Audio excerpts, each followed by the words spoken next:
आज world day against child labour है। तो इस मौके पे मुझे लगा कि मैं कुछ बातें आप लोगों के साथ शेयर करूं। अगर हम अपने देश की बात करें तो चाइल्ड लेबर को लेके हालांकि स्थिति कुछ सुधरी है, लेकिन अभी भी बहुत ही दयनीय हालत है, शोचनीय हालत है। 2011 का जो सेंसस था, जो जनसंख्या की जो गिनती है, उसके मुताबिक भारत में 25 करोड़ बच्चे थे जो 5 से 14 साल तक की उम्र के थे, और उनमें से 4% यानी कि 1 करोड़ बच्चे इसी एज ग्रुप के 5 से 14 साल की एज ग्रुप के बच्चे किसी न किसी काम में, किसी न किसी रोजगार पे लगे हुए हैं। और ऐसा इसलिए कि उनके पास खाने को रोटी नहीं। 5 से 14 साल की उम्र का बच्चा जब काम पे जाता है तो उसके पीछे उसकी फाइनेंशियल और सोशल बैकग्राउंड की बड़ी इम्पोर्टेंट भूमिका होती है।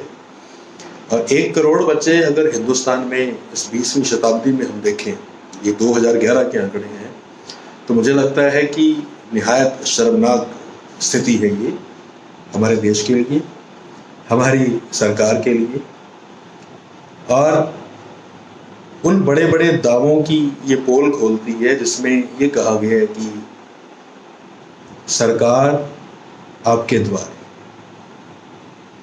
तो मुझे नहीं लगता कि सरकार कभी भी किसी के भी द्वार पे पहुंच पाई है, और ये बात पिछले 70 सालों में बार बार सिद्ध हुई है।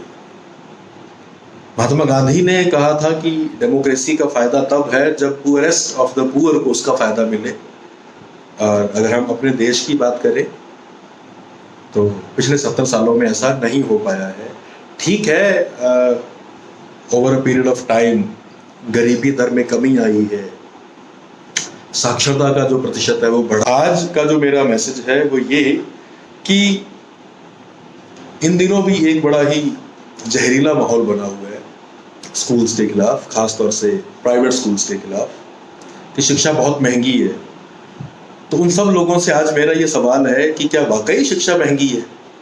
अगर आप देखते हैं कि 1 करोड़ बच्चे स्कूल जाने को तरस रहे हैं और सरकार के तथाकथित दावों के बावजूद कि शिक्षा मुफ्त है, शिक्षा फ्री है, इसके बावजूद अगर 1 करोड़ बच्चे उन सरकारी स्कूलों में भी नहीं जा पा रहे हैं, तब कैसे कह सकते हैं कि शिक्षा सर्वसुलभ है? और उन लोगों से मेरा ये सवाल जो ये कहते हैं कि शिक्षा महंगी है, तो क्या आपको पता है अज्ञानता की कीमत क्या है? अगर शिक्षा की कीमत का आप अंदाजा लगाना चाहते हैं तो अज्ञानता की कीमत का आप अंदाजा लगाएंगे? अगर लगाना चाहते हैं तो जाइए उन होटलों पे, उन ढाबों पे जहाँ वो मासूम बचपन चाय की केतली के अंदर उलझ के रह गया है। जाइए उन फैक्ट्रियों में, उन कारखानों में, जाइए रेलवे स्टेशनों पे जहाँ बच्चे कूड़ा बीन रहे हैं। फैक्ट्रियों में बच्चे बड़े ही मीगर और मीनियल काम कर रहे हैं, और उनकी जो वर्किंग कंडीशंस हैं वो किसी जहन्नुम से कम नहीं है। तो कैसा समाज हम बनाने जा रहे हैं? जो बच्चे स्कूल नहीं जा पा रहे हैं उनके लिए हम कुछ नहीं कर रहे, और जो बच्चे स्कूल जा रहे हैं उनके खिलाफ हम एक माहौल तैयार कर रहे हैं। आज मेरा ये सवाल है उन लोगों से जो प्राइवेट स्कूल्स को निरर्थक मानते हैं कि प्राइवेट स्कूल्स यूजफुल है। मैं जरा सी छोटी सी बात पूछना चाहूँगा। पिछले 3 महीने से हिंदुस्तान बंद है। टीचर्स अपने घर पे बैठ के और जिस तरह से भी उनसे पॉसिबल है वो सिलेबस को आगे बढ़ाए जा रहे हैं। कोई वर्कशीट बना रहा है, कोई असाइनमेंट बना रहा है, कोई क्वेश्चन पेपर बना रहा है, कोई चैप्टर की समरी लिख के भेज रहा है, कोई अपना वीडियो क्रिएट करके भेज रहा है। और ध्यान रखिए, ये टीचर इस काम के लिए एक्सपर्ट नहीं थे, ट्रेंड नहीं थे। तो मेरा सवाल ये है कि क्या इस सारे काम की एब्सेंस में क्या 5% पेरेंट्स भी ऐसे थे जो अपने बच्चों को काम करवा पाते, पढ़ा पाते? अगर ये सो कॉल्ड ऑनलाइन स्टडी ना हो रही होती तो कितने ऐसे पेरेंट हैं, आप कमेंट करके बता सकते हैं कि हाँ, स्कूल कोई भी काम ना भेजे, मैं फिर भी अपने बच्चे को पढ़ा लूंगा। कितने ऐसे पेरेंट हैं जो अपने बच्चे को होमवर्क करवाने के लिए भी ट्यूशन के पास भेजते हैं, ट्यूशन टीचर के पास भेजते हैं?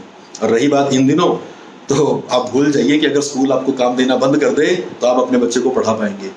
आपके बच्चे की स्टडी से जो लिंक है वो बिल्कुल खत्म हो जाएगा।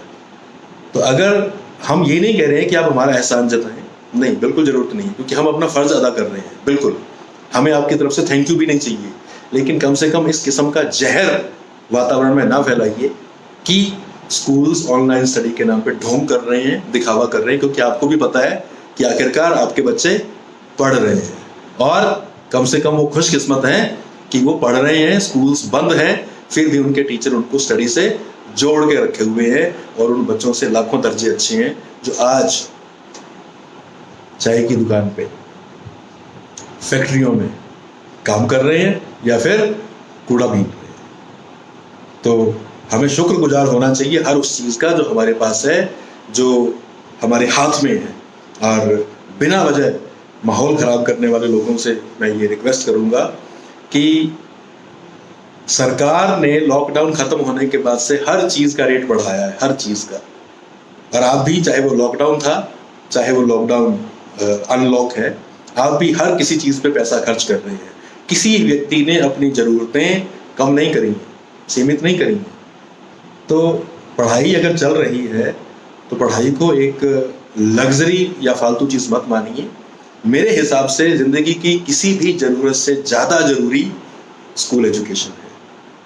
तो मुझे उम्मीद है इन बातों पे आप ध्यान देंगे, और जो रिस्पॉन्सिबल पेरेंट्स हैं वो ऐसा कुछ कर भी नहीं रहे हैं, मुझे पूरा विश्वास है। ये जो बातें फैलाई जा रही हैं, ये मीडिया के एक सेक्शन द्वारा या उन लोगों के द्वारा जो शायद किसी ना किसी तरीके से अपना कोई ना कोई उल्लू सीधा करना चाहते हैं, क्योंकि मुझे पता है पेरेंट्स हमारे साथ हैं, स्कूल्स के साथ हैं। बहुत बहुत धन्यवाद।